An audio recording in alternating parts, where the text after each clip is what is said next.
This morning we're going to make one of my favorite breakfasts, which is traditional Irish oatmeal. This is a completely different animal from the oatmeal that you get in those little packets that you add like a little bit of water and zap in the microwave. This is an actual meal and actually good compared to those. There's not a lot of sugar. You can add whatever you want to add to it for flavor. And really, growing up, my mom used to make Quaker oatmeal, which I thought was completely vile.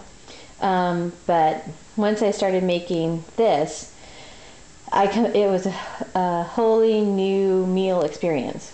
So the important thing is to start out with really good steel cut oatmeal. My favorite is this brand, the John McCann steel cut oatmeal. Comes in a tin, and you get this at your grocery store. Usually it's in the same section as regular oatmeal or the traditional oatmeal that most people buy from the box, but it's a little bit more expensive, but it's worth it. The good thing is you only use a cup at a time, and within that cup you make about 4 cups of oatmeal, so you've got a lot for your value. What you need is a measuring cup. You're going to use about a cup of oats. You're going to use 3 cups of water with a total of 4 cups of liquid.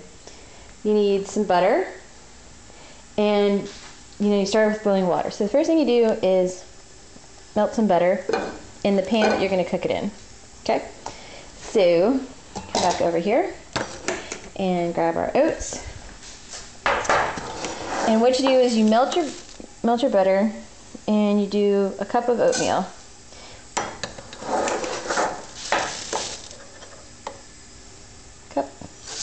Half cup.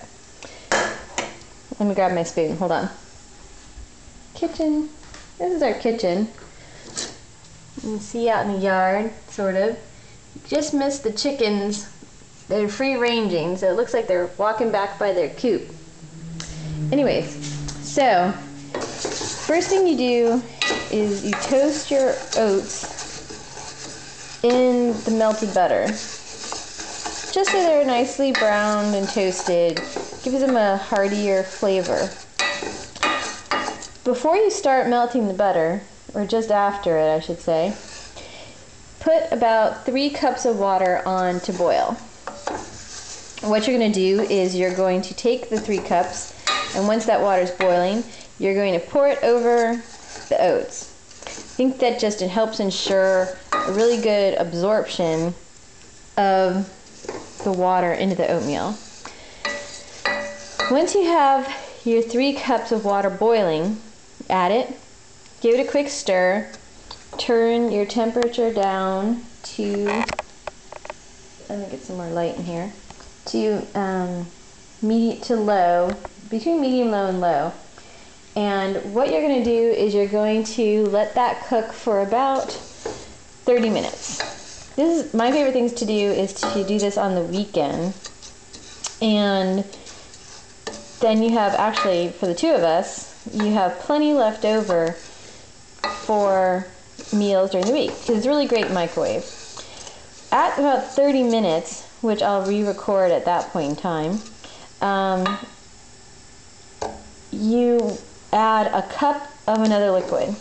Now that could be water, actually, if you want. It could be skim milk. I haven't tried it with soy milk yet, even though we've just switched.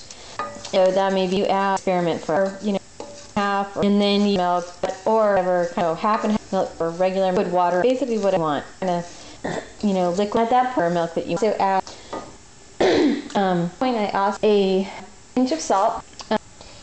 Add it ahead of time, or it won't. Don't add well into the oats. And I like to add absorb oats. And I badger. I like to add our spice cap. Here's, see if I can find it here. Let's see, some ground cinnamon. Let's get that out in advance. Put this back in here. Let's add some more light in here. So I like to add a little bit of ground cinnamon. Extra fancy. I get mine from Penzeys, the best spices ever. So we'll be back in about 30 minutes. My water is starting to boil. Cover it over, let it simmer. You don't really need to stir it a lot. Then add your liquid, and then when you're done, spoon it up. And I like to add brown sugar and chopped dates. So I'll take a quick pick when this is done. Bye.